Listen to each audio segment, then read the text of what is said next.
Everybody. So in this video, we are going to discuss the anatomy of the stomach. We're really only going to stay on this slide for this video. However, as you can see, there's a lot of things going on. So let's take a few minutes and make sure we understand what the stomach looks like so we can understand how it works. Before we get into the stomach, we got to talk about the esophagus. It's a cutoff, so you can't see the entire esophagus, but just imagine somewhere at the top we have your mouth and then that tube that continues down, right? Your esophagus. So, in other words, food comes in through the mouth, travels down the esophagus, and there it is. Right? So here we are. Just imagine we made it that far. So now we have food in the esophagus. Before the food enters your stomach, it needs to pass through a sphincter. So we talked about sphincters before. Sphincters are muscles that when they contract, they squeeze off or shut an area to allow or to not allow things to enter and exit. So in this case, your lower esophageal sphincter, the lower esophagus, and it's a sphincter there, so it's a nice, easy name. It is going to be closed.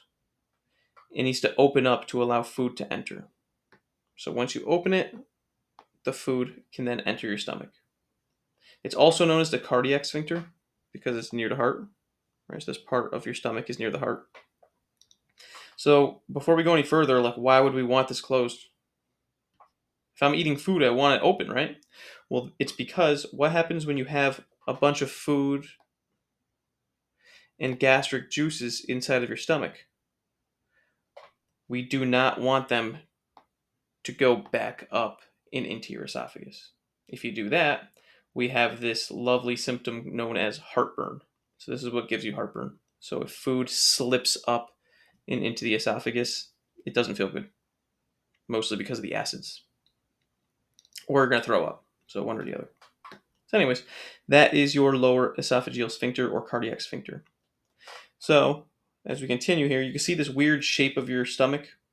And on the inside, you can see that there's a curve. We call this the lesser curvature because it's smaller than the outside part of your stomach, the greater curvature.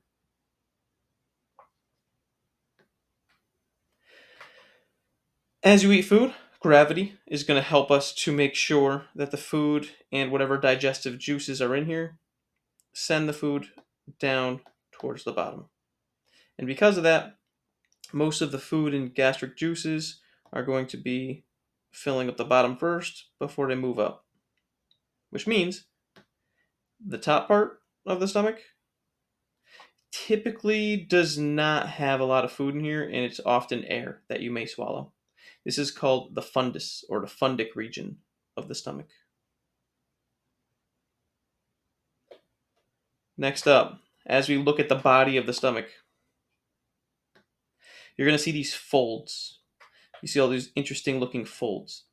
These folds are important because it's going to provide additional surface area to the stomach. We call these rugae.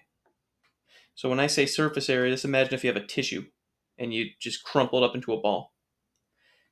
You still have a tissue, but it takes up way less space. So you can fit more tissues in an area. So this is why our stomach is folded up. It provides a lot more surface area.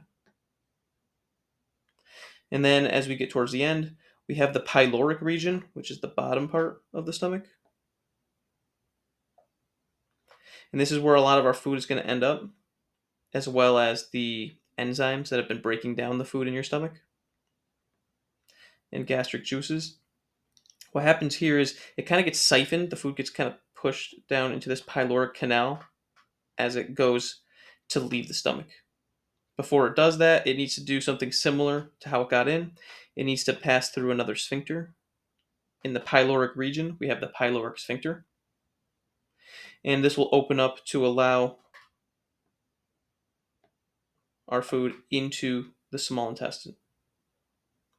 Specifically, the very first part of our small intestine has a distinct name, duodenum. Or duodenum, depending how you want to pronounce it. I call it duodenum. So this is going to be the very first part of the small intestine. And again, when the pyloric sphincter opens, food can squirt into here. And it's not just the food that we're breaking down that goes into this part of the small intestine. There's also going to be, as you're going to see in a minute, various digestive juices and enzymes that are also secreted into here to help us break down our food from our accessory organs. So at this time, if you have any questions on the stomach, please let me know.